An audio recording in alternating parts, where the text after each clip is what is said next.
At the August 4 County Commissioner meeting, we had several items of business that were of interest to all of us.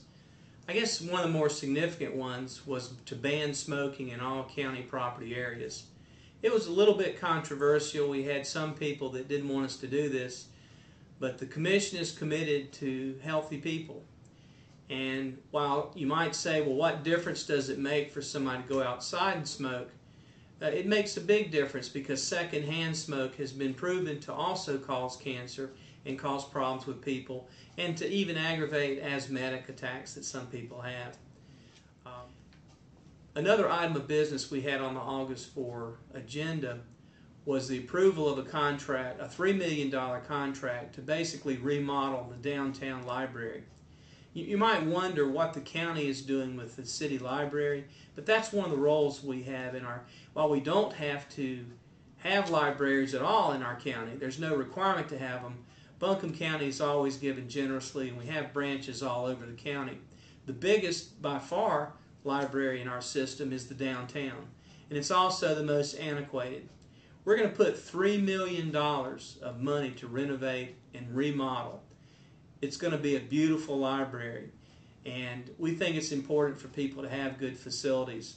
There was a little bit of controversy on this vote, and it was a split vote, because there were 4 bids for a $3 million contract that were separated just by a couple $1,000s.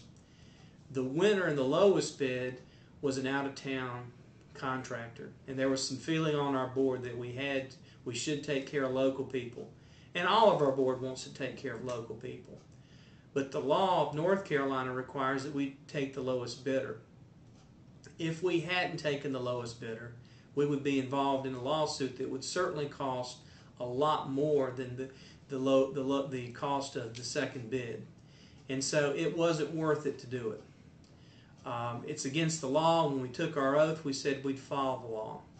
And even though it was a prominent businessman's construction company that came in second just by $4,000 out of a $3 million contract, we're still spending your money, and we've got an obligation to spend that carefully and to give the low bidder the business. And the business that we had on the agenda was to approve another conservation easement.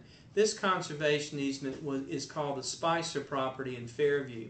It's 170 acres, and conservation easements are good ways to tie up land so it's never developed.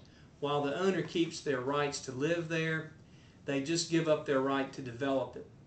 This is much cheaper than buying land outright, and our county, I'm proud to say, is a statewide leader in buying these easements. We recently got a state award from several of the coalition of environmental groups who liked the way we did business and thought it was good. Of course, we do live in the prettiest place in the country, so we should take care of our land.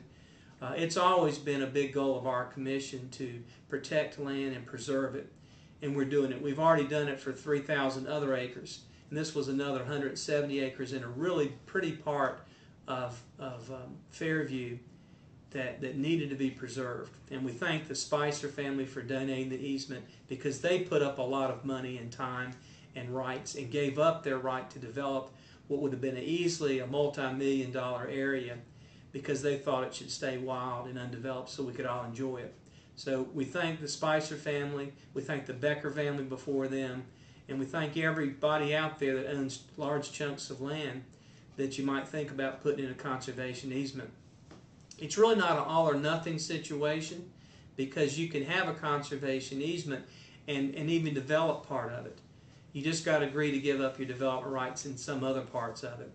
And the Spicer property is like that. Some of it's going to be developed, some of it is going to create a buffer next to the road so that people can never see the property if it is developed on the other side. And it's that kind of innovative thinking that we need, because we're all in this together, and we all want to keep this place looking as pretty as it does now, and for our children and grandchildren. And this is a way to do it without giving up your rights and having to sell property to developers or even to government. We had on the August 4 meeting is we're continuing to move towards zoning. We have to get all the procedures right. We had some technical reviews we had to do for some zoning districts that we already have.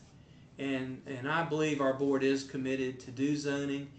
We're not out to hurt anybody, but we think you have a right to have a say in what your community looks like.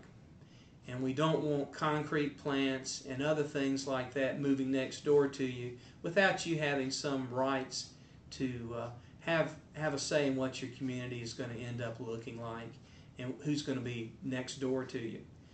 As we all know, even in these bad economic times, your property is usually your biggest investment.